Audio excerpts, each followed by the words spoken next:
ॐ ॐ भूर्भुवः स्वः तत्सवितुर्वरेण्यं भर्गो देवस्य धीमहि धियो यो नः प्रचोदयात्. ॐ शान्ति शान्ति शान्तिः. Namaste my dear friends, this is third video on the talks with Swami Vivekananda. Talk number 8, and the topics discussed: female education, Mahakali Pathshala, women in India and the West, early marriage, right type of female education, spread of education, place Calcutta, time 1897, March or April. Today, the disciple came to meet Swamiji at Bagh Bazar but found him ready for a visiting engagement. Well, come along with me were the words with which Swamiji accosted him as he went downstairs, and the disciple followed. They then put themselves into a hired cab which proceeded southwards. Disciple: Sir, where are you going to visit, please? Swamiji: Well, come with me and you will see. Thus, keeping back the destination from the disciple, Swamiji opened the following conversation as the carriage reached the beaten street. One does not find any real endeavor in your country to get the woman educated. You, the men, are educating yourselves to develop your manhood, but what are you doing to educate and advance those who share all your happiness and misery, who lay down their lives to serve you in your homes? Disciple: Why, sir, just see how many schools and colleges have sprung up nowadays for our women, and how many of them are getting degrees of BA and MA. Swamiji: But all that is in the Western style. How many schools have been started on your own national lines in the spirit of your own religious ordinances? But alas, such a system does not obtain even among the males of your country, what to speak of females. It is seen from the official statistics that only 3 or 4% of the people in India are educated, and not even 1% of the females. Otherwise, how could the country come to such a fallen condition? How can there be any progress of the country without the spread of education, the dawning of knowledge? Even no real effort or exertion in the cause is visible among the few in your country, who are the promise of the future. You had you who have received the blessing of education, but know for certain that absolutely nothing can be done to improve the state of things unless there is spread of education first among the women and masses. And so I have it in my mind to train up some brahmacharis and brahmacharinis, the former of whom will eventually take the vow of sannyasa and try to carry the light of education among the masses from village to village throughout the country, while the latter will do the same among women. But the whole work must be done in the style of our own country. Just as centers have to be started for men, so also centers have to be started for teaching women. Brahmacharinis of education and character should take up the task of teaching at these different centers. History and the Puranas, housekeeping and the arts, the duties of home life and principles that make for the development of an ideal character have to be taught with the help of modern sciences, and the female student must be trained up in ethical spiritual life. We must see to their growing up as ideal matrons of home in time. The children of such mothers will make further progress in the virtues that distinguish themselves. It is only in the homes of educated and pious mothers that great men are born, and you have reduced your women to something like manufacturing machines. Alas, for heaven's sake, is this the outcome of your education? The uplift of the women, the awakening of masses must come first, and then only can any real good comes about for the country, for India. Near Chorbagan, Swamiji gave it out to the disciples that the founders of the Mahakali Pathsala, the Tapaswini Mataji, ascetic mother, had invited him to visit her institution. When our carriage stopped at its destination, three or four gentlemen greeted Swamiji and showed him up to the first floor. There the Tapaswini mother received him standing. Presently she escorted him into one of the classes where all the maidens stood up in greeting. At a word from Mataji, all of them commenced reciting the Sanskrit meditation of Lord Shiva with proper intonation. Then they demonstrated at the instance of the mother how they were taught the ceremonies of worship in their school. After watching all this with much delight and interest, Swamiji proceeded to visit the other classes. After this, Mataji sent for some particular girl and asked her to explain before Swamiji the first verse of the third canto of Kalidasa's Raghuvansa, which he did in Sanskrit. Swamiji expressed his great appreciation of the measure of success Mataji had attained by her perseverance and application in the cause of diffusing education among women. In reply, she said with much humility, in my service to my students, I look upon them as the Divine Mother. Well, in starting the school, I have neither fame nor any other object in view. Being asked by Mataji, Swamiji recorded his opinion about the institution in the visitor's book, the last line of which was, the movement is in the right direction. After saluting Mataji, Swamiji went back to his carriage, which then proceeded towards Bagh Bazar, while the following conversation took place between Swamiji and the disciple. Swamiji, how far is the birthplace of this venerable lady? She has renounced everything of her worldly life and yet how diligent in the service of humanity. Had she not been a woman, could she ever have undertaken the teaching of women in the way she is doing? What I saw here was all good, but that some male householders should be pitchforked as teachers is a thing I cannot approve of. The duty of teaching in the school ought to dwell in every respect and educated widows and brahmacharis. It is good to avoid in this country any association of men with women's school, disciple. But sir, how would you get now in this country learned and virtuous women like Gargi, Khana or Leelavati? Swamiji, do you think women of that type don't exist now in the country? Still on this sacred soil of India, this land of Sita and Savitri, among women may be found such character, such spirit of service, such affection, compassion, contentment, and reverence as I could not find anywhere else in the world. In the West, the women did not very often seem to me to be women at all. They appear to be quite the replicas of men. Driving vehicles, drudging in offices, attending schools, doing professional duties. In India alone, the sight of famine, modesty, and reserve soothes the eye. With such materials of great promise, you could not, alas, work out their uplift. You did not try to infuse the light of knowledge into them. For if they get the right sort of education, they may well turn out to be the ideal woman in the world. Disciple. Do you think, sir, the same consummation would be reached through the way Mataji is educating her students? These students would soon grow up and get married and would presently shade into the likeness of all other women of the common run. So I think if these girls might be made to adopt brahmacharya, then only could they devote their lives to the cause of the country, progress, and attend to the high ideals preached in our sacred books, Swamiji. Yes, everything will come about in time. Such educated men are not yet born in this country who can keep their girls unmarried without fear of social punishment. Just to see how before the girls exceed the age of 12 or 13, people hasten to give them away in marriage out of the fear of their social equals.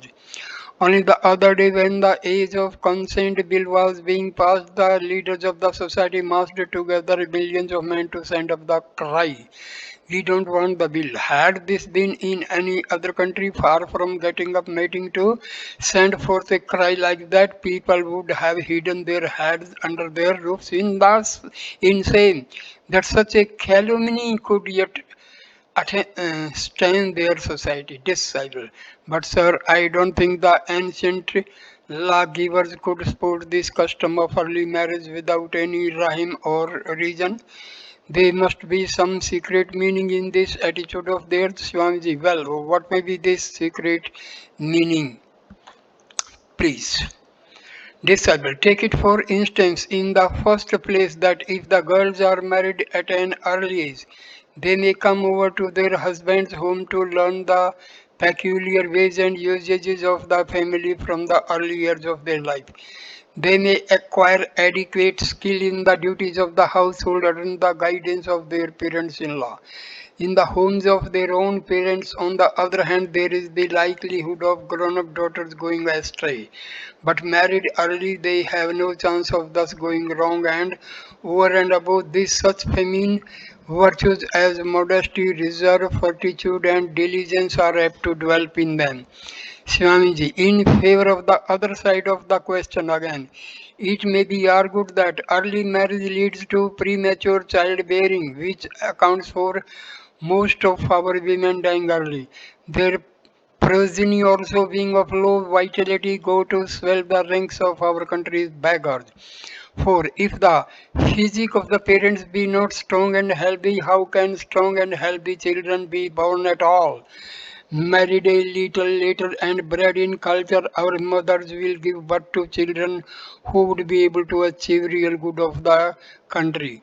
The reason why you have so many widows in your every home lies here in this custom of early marriage. If the number of early marriages declines, that of widows is bound to follow suit. Disciple. But sir, it seems to me if our women are married late in life, they are apt to be less mindful of their household duty. I have heard that the mother-in-law in Calcutta very often do all the cooking while the educated daughter-in-laws sit idle with red paint around their feet.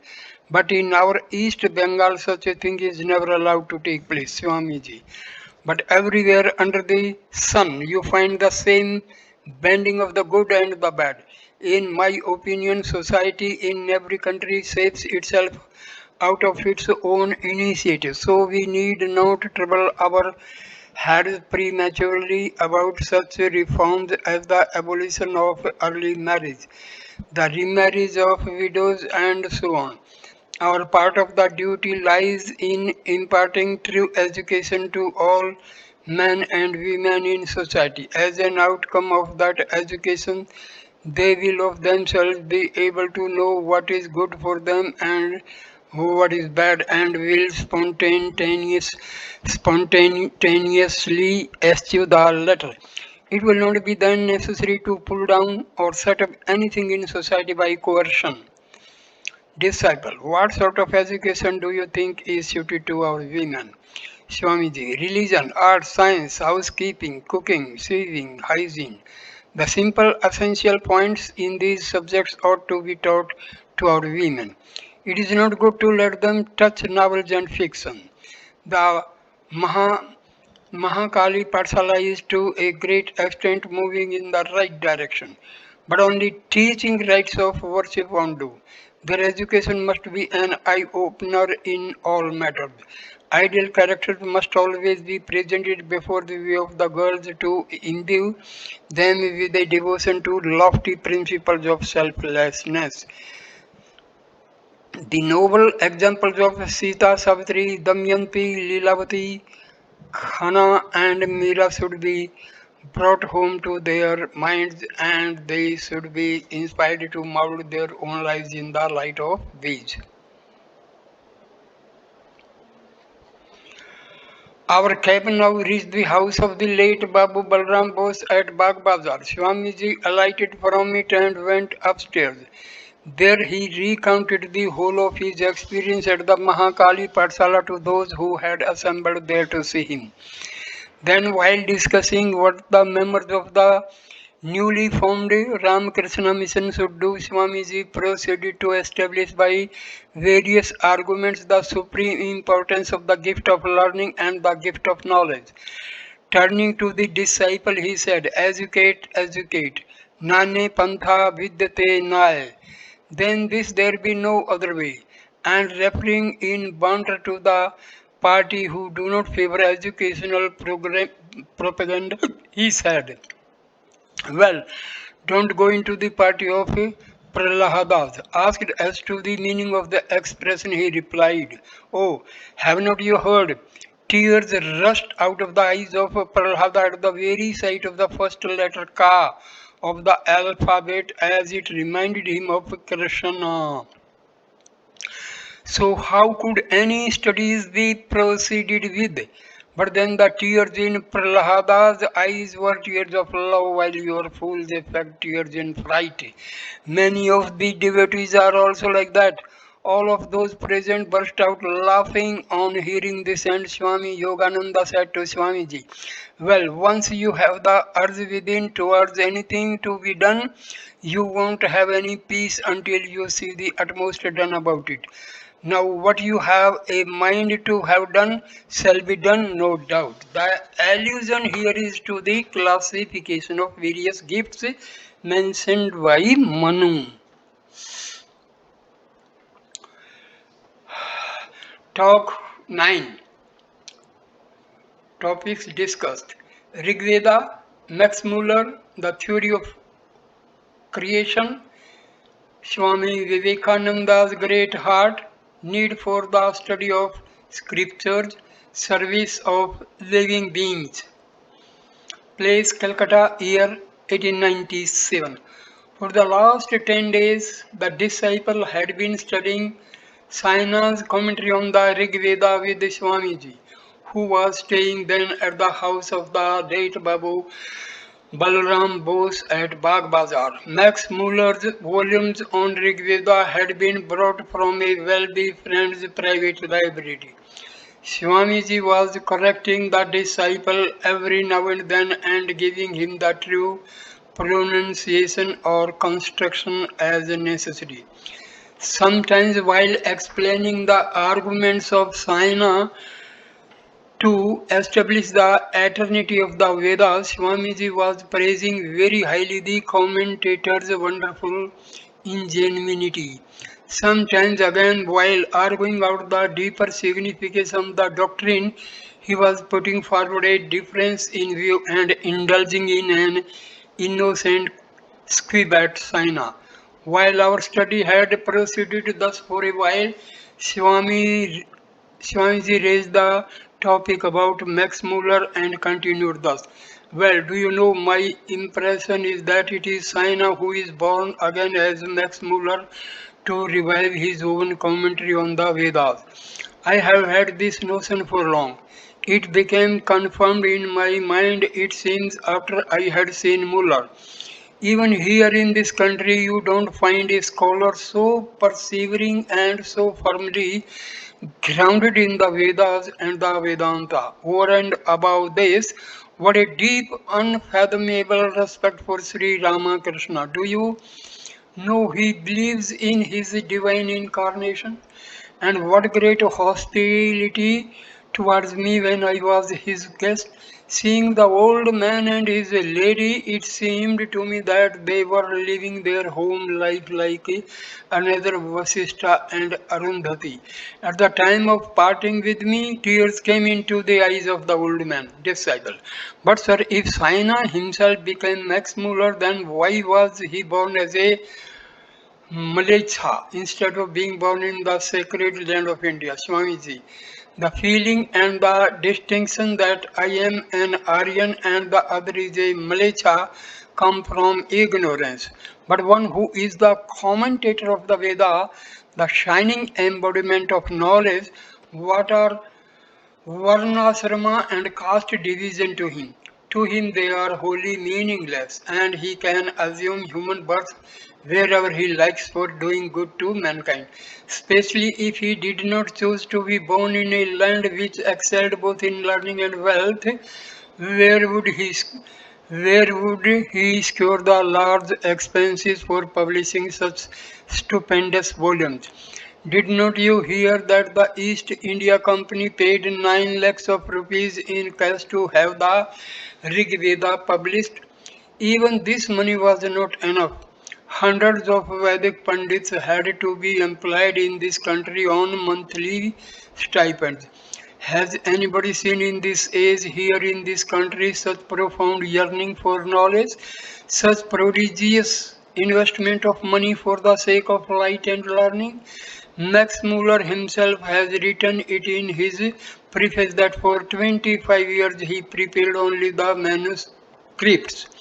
Then the printing took another 20 years. It is not possible for an ordinary man to drudge for 45 years of his life with one publication. Just think of it. Is it an idle fancy of mine to say he is Shaina himself? After this talk about Max Muller, the reading of the Vedas was resumed. Now Swamiji began variously to support the view of Saina that creation proceeded out of the Vedas.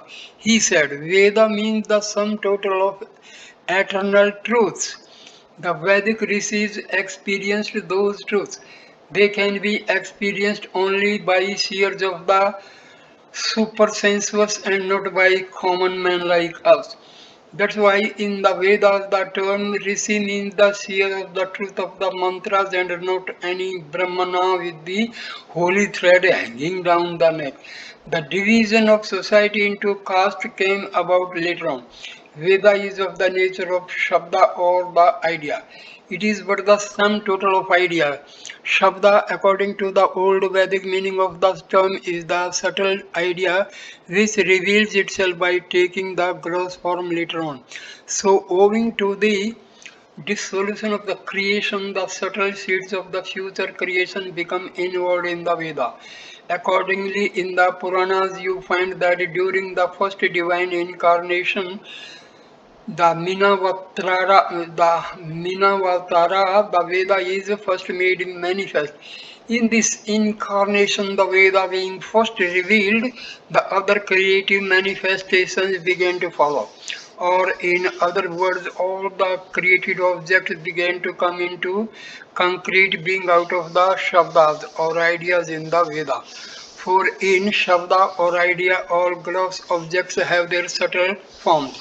Creation had proceeded in the same way in all previous cycles or kalpas. This you mind in the Sandhya mantra of the Vedas.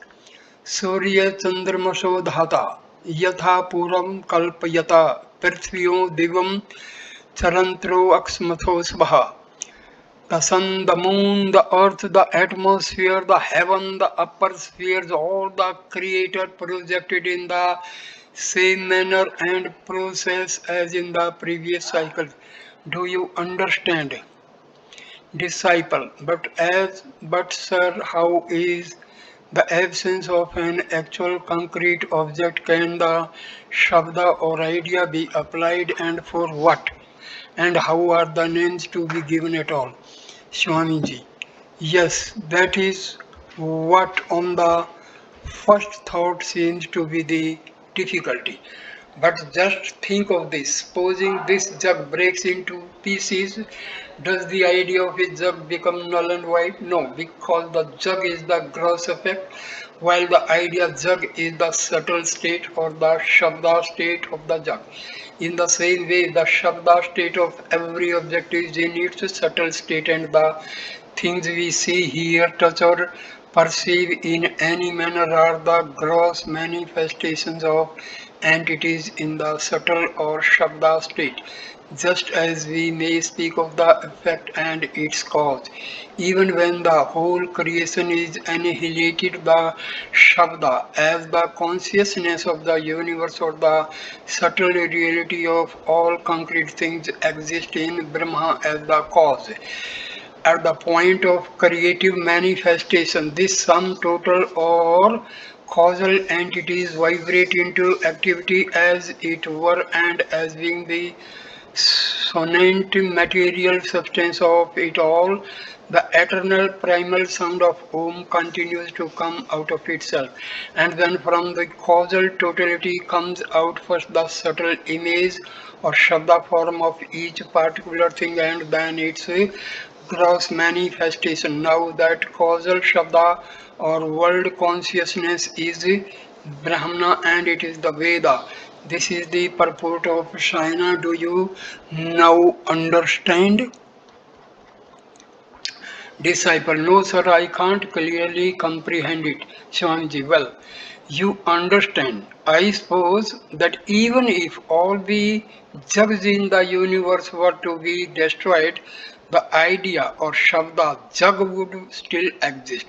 So, if the universe be destroyed, I mean, if all the things going to make up the universe be smashed to atoms, why should not the ideas or shabdas representing all of them in consciousness be still existing?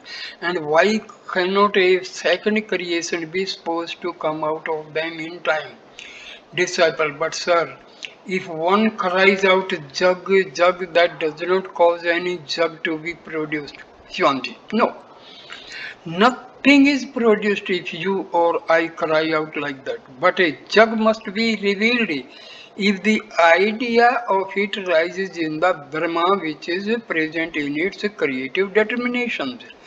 When we see even those established in the practice of religion, sadhakas, bringing about by willpower things otherwise impossible to happen, what to speak of Brahma with perfect creativeness of will? At the point of creation, Brahma becomes manifest as a Shabda idea and then assume the form of a Nada or Om. At the next stage, the particular Shabdas or ideas that variously existed in former cycles such as Bhu, Bhuva, Swaha, cow, man, etc. begin to come out of that Om. As soon as these ideas appear in Brahma endowed with perfect will, the corresponding concrete things also appear and gradually the diversified universe becomes manifest. Do you know? Now understand how Shabda is the source of creation. Disciple, yes, I just form some idea of it, but there is no clear comprehension in the mind. Swamiji, well, clear comprehension, inward realization is no small matter, my son. When the mind proceeds towards self-absorption in Brahma, it passes through all these stages one by one to reach the absolute nirvikalpa state at last. In the process of entering into samadhi, first the universe appears as one mass of ideas, then the whole thing loses itself in a profound Om, then even that melts away, even that seems to be between being and non-being, that is the experience of the eternal Nada. And then the mind becomes lost in the reality of Dharma and then it is done. All is peace. The disciple sat mute thinking that none could express and explain it in the way Swamiji was doing, unless the whole thing were matter of one's own experience. Swamiji then resumed the subject. Great men like avatars in coming back from samadhi to the realm of I and mine first experience the unmanifest nada, which by degree grows distinct and appears as Om, and then from Omkara, the subtle form of the universe as a mass of ideas becomes experienced, and last the material universe comes into perception. But ordinary sadhakas somehow reach beyond nada through immense practice, and when once they attain to the direct realization of Brahma, they cannot again come back to the lower plane of material perception. They melt away in Brahma, Aksoronokhite, Aksorenikhate, like water in a milk. When all this talk on the theory of creation was going on, the great dramatist Babu Grish Chandra Ghosh appeared on the scene. Swamiji gave him his courteous greetings and continued his lesson to the disciple. Shabda are again divided into two classes, the Vedic Shabdas and those in common human use. I found this position in the Nyaya book called Shabda Shakti Prakashika. There the arguments no doubt indicate great power of thought, but oh, the terminology confounds the brain. Now turning to Greece, Babu Swamiji said, "What do you say, GC? Well, you do not care to study all this, you pass your days with your adoration of this and that God. Ah, Greece Babu, what shall I study, brother? I have neither time nor understanding enough to pay into all that. But this time, with Sri Ramakrishna's grace, I shall pass by with greetings to your Vedas and Vedanta and take one leap too far beyond. He gets you through all these studies because he wants to get many things done by you, but we have no need of them. Saying this, Greece Babu again and again touched the big Rig Veda volumes with his head, uttering all victory to Ramakrishna in the form of the Veda. Swamiji was now in a sort of deep reverie when Greece Babu suddenly called out to him and said, "Well, hear me please. A good deal of study you have made in the Vedas and Vedanta, but say, did you find anywhere in them any way for us out of all these profound miseries in the country? All these wailings of grief, all this starvation, all these crimes of adultery, and the many horrible sins?" Saying this, he painted over and over again the horrid pictures of society. Swamiji remained perfectly quiet and speechless, while at the thought of the sorrows and miseries of his fellow men, tears began to flow out of his eyes, and seemingly to hide his feelings from us, he rose and left the room. Meanwhile, addressing the disciple, Greece Babu said, "Did you see Bengal? What a great loving heart. I don't honor your Swamiji simply for being a Pandit versed in the Vedas, but I honor him for that great heart of his which just made him retire weeping at the sorrows of his fellow beings." The disciple and Greece Babu then went on conversing with each other, the latter proving that knowledge and love were ultimately the same. In the meantime, Swamiji returned and asked the disciple, "Well, what was all this talk going on between you?" The disciple said, "Sir, we were talking about the Vedas and the wonder of it, that our Greece Babu has not studied these books but has grasped the ultimate truth with clear precision." Swamiji, all truths reveal themselves to him who has got real devotion to the Guru. He has hardly any need of studies, but such devotion and faith are very rare in this world. He who possesses those in the measure of our friend here need not study the Shastras, but the whole rushes forward to imitate him will only bring about his own ruin. Always follow his advice, but never attempt to imitate his ways. Disciple, yes, sir, Swamiji. No saying ditto merely. Do grasp clearly the words I say. Don't nod assent like a fool to everything said. Don't put implicit faith even if I declare something. First clearly grasp and then accept. Sri Ramakrishna always used to insist on my accepting every word of his only after clear comprehension of it. Walk on your path only with what sound principle, clear reasoning, and scripture all declare as true. Thus, by constant reflection, the intellect will become clear, and then only can Brahma be reflected therein. Do you understand? Disciple, yes sir, I do. But the brain gets puzzled with the different views of different men. This very moment I was being told by Greece Babu, what will you do with all this studying? And then you come and say, reflect on what you hear and read about. So, what exactly am I to do? Swamiji, both what he and I have advised you are true. The only difference is that the advice of both has been given from different standpoints. There is a stage of spiritual life where all reasonings are hushed, muka swadanavate, like some delicious taste enjoyed by the dumb. And there is another mode of spiritual life in which one has to realize the truth through the pursuit of scriptural learning, through studying and teaching. You have to proceed through studies and reflection. That is your way to realization, do you see?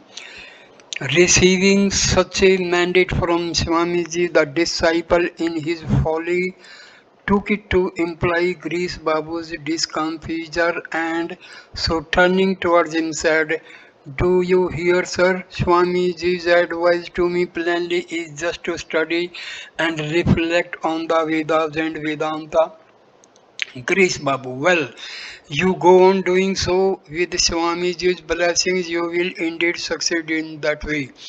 Swami Sadananda arrived there at that moment and seeing him, Swamiji at once said, do you know my heart is sorely troubled by the picture of our country's miseries GC was depicting just now. Well, can you do anything for our country? Sadananda. Maharaj, let the mandate once go forth, your slave is ready. Swamiji, first on a pretty small scale start a relief center where the poor and the distressed may obtain relief and the diseased may be nursed. Helpless people having none to look after them will be relieved and served there, irrespective of creed or color. Do you see? Sadananda, just as you command, sir. Swamiji, there is no greater dharma than the service of living beings. If this dharma can be practiced in the real spirit, then mukti Karphalayate, liberation comes as a fruit on the very palm of one's hand. Addressing Greece Babu, now Swamiji said, do you know Greece Babu? It occurs to me that even if 1,000 births have to be taken in order to relieve the sorrows of the even a single soul may have a little bit of his grief relieved. Why I will do it? Well, what avails at all to have only one's own liberation? All men should be taken along with oneself for that way. Can you say why a feeling like this comes up foremost in my mind? Greece Babu. Ah, otherwise, why should Sri Ramakrishna declare you to be greater than all other in spiritual competence? Saying this, Greece Babu took leave of us all to go elsewhere on some business.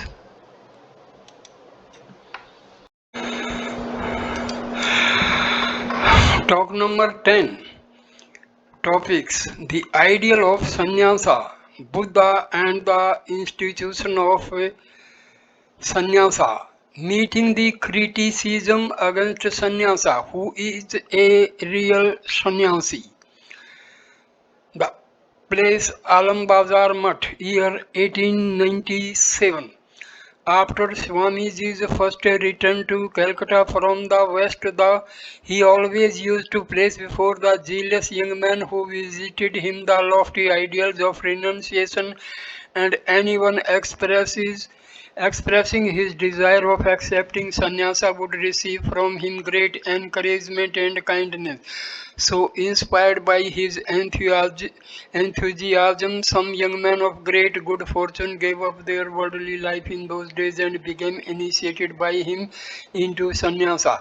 The disciple was present at the Alam Bazar Math the day the first four of this batch were given sannyasa by Swamiji. Often has the disciple heard it from the sannyasin of the Math that Swamiji was repeatedly requested by his brother monks not to admit one particular candidate into sannyasa, whereupon Swamiji replied, "Ah, if even we shrink from working out the salvation of the sinful, the heavy laden, the humiliated, and the afflicted in soul, who else are to take care of them in this world? No, don't you please stand against me in this matter." So Swamiji's strong opinion triumphed, and always the refuge of the helpless he resolved out of his great love to give sannyasa. The disciple had been staying at the mutt for the last 2 days when Swamiji called him and said, "Well, you belong to the priestly class. Tomorrow you get them to perform their Shraddha, and the next day I shall give them sannyasa. So get yourself ready by consulting the books of ceremonials today." The disciple vowed to this mandate of Swamiji and the ceremony was duly gone through. But the disciple became very much depressed at the thought of the great sternness of sannyasa. Swamiji, detecting his mental agitation, asked him, "Well, I see you feel some dread in your mind at all this experience, is it not so?" And when the disciple confessed it to be so, Swamiji said, "From this day, these four are dead to the world, and new bodies, new thoughts, new garments will be theirs from tomorrow, and shining in the glory of Brahma, they will live like a flaming fire. Ne karmana ne parjaya dhanen tyagene ke amritva manasya." Not by work, not by progeny, nor by wealth, but by renunciation alone some attained immortality. After the ceremony, the four brahmacharis bowed at the feet of Swamiji. He blessed them and said, "You have the enthusiasm to embrace the loftiest woe of human life.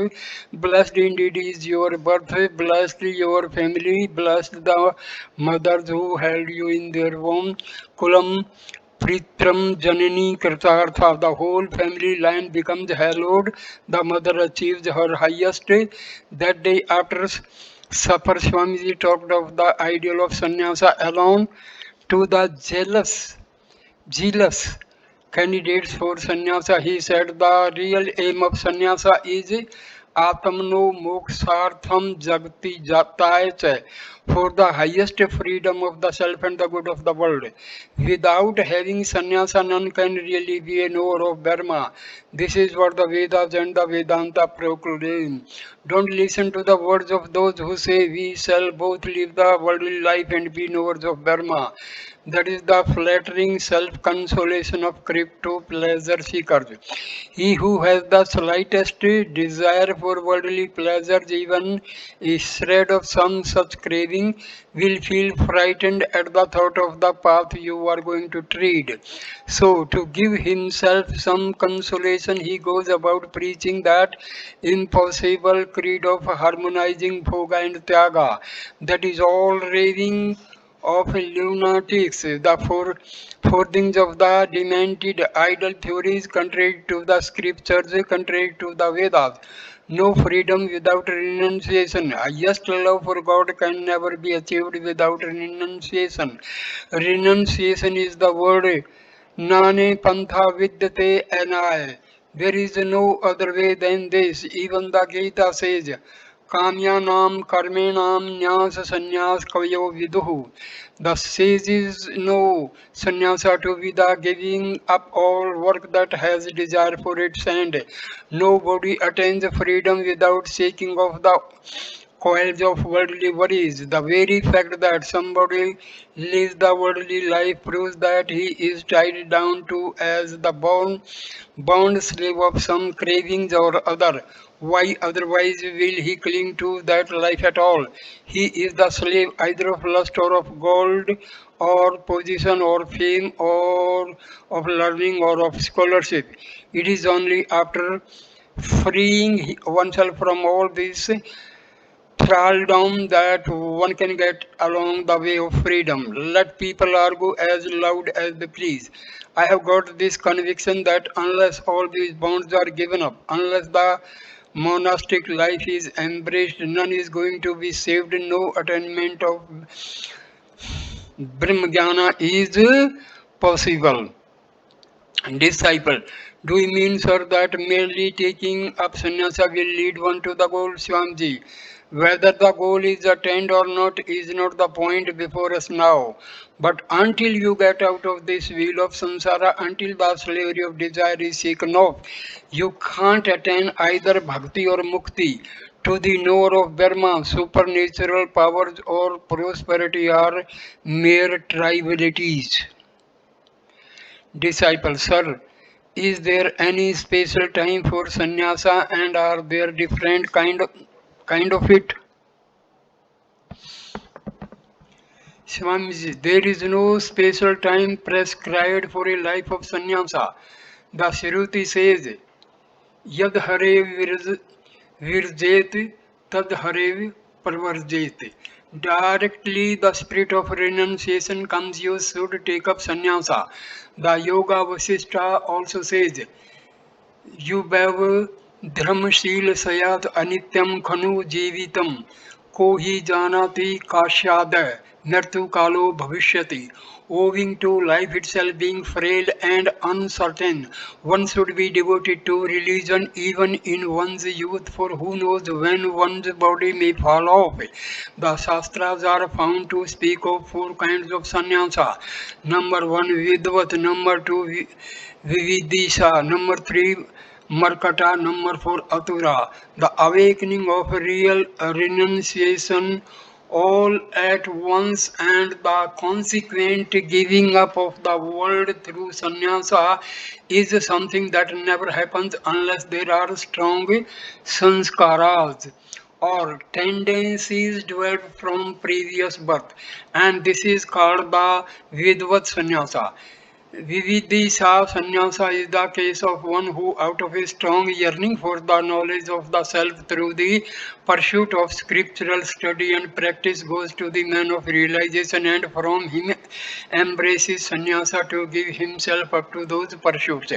Markata sannyasa is the case of a man who is driven out of world by some of its chastisements such as the death of a relative or the like and then takes up sannyasa, though in such a case the renouncing spirit does not endure long. Sri Ramakrishna used to say of it, with this kind of renunciation one hastens away to the up country and then happens to get hold of a nice job and then eventually perhaps arranges to get his wife brought over to him or perhaps it takes to a new one. And last, there is another kind of sannyasa which the Shastras prescribe for a man who is lying on his deathbed, the hope of a whose life has been given up. For then, if he dies with the holiest of woes upon him, and in his next birth the merit of it will accrue to him. And in case he recovers, he shall not go back to his old life again, but live the rest of his days in the noble endeavor after Brahmajnana. Swami Shivananda gave this kind of sannyasa to your uncle. The poor man died, but through that initiation he will come to a new birth of higher excellence. After all, there is no other way to the knowledge of the self but through sannyasa. Disciple, what then, sir, will be the fate of the householders? Swami ji, why? Through the merit of good karma, they shall have this renunciation in some future birth of theirs. And directly this renunciation comes, there is an end of all troubles. With no further delay, he gets across this mystery of life and death. But then all rules have their exceptions. A few, one or two, may be seen to attain the highest freedom by the true fulfillment of the householder's dharma, as we have among us thus Nag Mahasaya, for instance. Disciples or even the Upanishads, etc., do not clearly teach about renunciation and sannyasa. Swamiji, what do you talk like a madman? Renunciation is the very soul of the Upanishads. Illumination born of discriminative reflection is the ultimate aim of Upanishadic knowledge. My belief, however, is that it was since the time of Buddha that the monastic vow was preached more thoroughly all over India, and renunciation, the giving up of sense enjoyment, was recognized as the highest aim of religious life. And Hinduism has absorbed into itself this Buddhistic spirit of renunciation. Never was a great man of such renunciation born in this world as Buddha. Disciple, do you then mean, sir, that before Buddha's advent there was very little of the spirit of renunciation in the country, and there were hardly any sannyasis at all? Swamiji, who says that? The non monastic institution was there, but the generality of people did not recognize it, and the goal of life. There was no such staunch spirit for it. There was no such firmness in spiritual discrimination. So even when Buddha betook himself to so many yogis and sadhus, nowhere did he acquire the peace he wanted.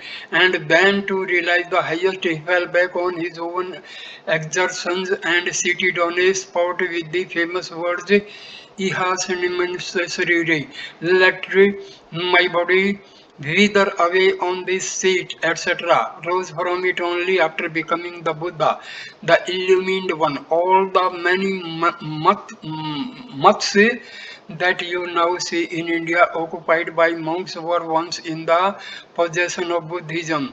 The Hindus have only made them their own by modifying them in their own fashion.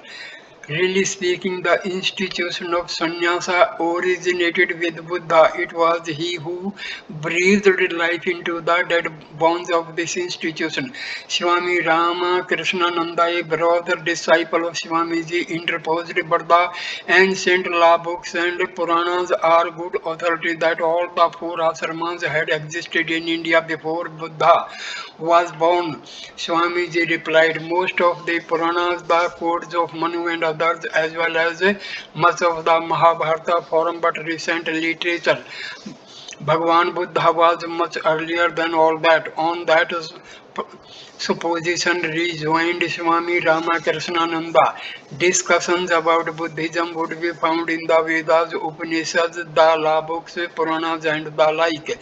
But since such discussions are not found in these ancient books, how can you say that Buddha antedated them all? In a few old Puranas, of course, accounts of Buddhistic doctrine are partially given, but from these it can't be concluded that the scriptures of the Hindus, such as the law books and Puranas, are of a recent date. Swamiji, please read history and you will find that Hinduism has become so great only by absorbing all the ideas of Buddha. Swami Rama Krishnananda, it seems to me that Buddha has only left revivified the great Hindu ideas by thoroughly practicing in his life such principles as renunciation, non-attachment, and so on, Swamiji. But this position can't be proved, for we don't get any history before Buddha was born. If we accept history only as authority, we have to admit that in the midst of the profound darkness of the ancient times, Buddha only shines forth as a figure radiated with the light of knowledge. Now the topic of sannyasa was resumed, and Swamiji said, wheresoever might lie the origin of sannyasa, the goal of human life is to become a knower of Dharma by embracing this vow of